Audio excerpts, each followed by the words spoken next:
Does TradFi just run this whole thing over and eat it, or do you see more of an integration of what you're doing with the traditional finance players?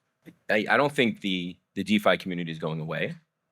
I do think some of the TradFi players will, in particular on the intermediary side. I think that what we're seeing now, if you think about why this has taken a while, we had the blow up that happened about 4 or 5 years ago with FTX, and that freaked everyone out. But at that time, they always say, like, in winter is when work starts, right? Work started, right? JP Morgan started, Credit Suisse, all different types of banks around the world started to look at this. We launched a repo platform 6 years ago that we were doing nothing on it. Now, I think this morning we announced we're doing $384 billion a day. So it's the comfort level, number one. Number two is regulatory clarity, which is starting to come out.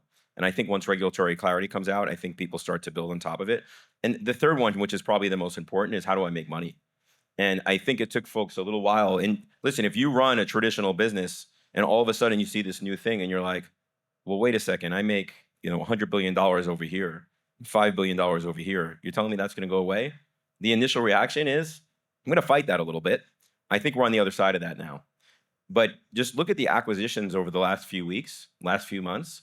Traditional financial services companies are starting to gobble up some of the DeFi organizations, but that's not going to gobble them up. Look what Coinbase is doing, right? They seem to be playing in every single space here. So I think you're going to see the establishment of new organizations and new powerhouses in the space, not too different in my head from the late 90s, where we started to see trading go online.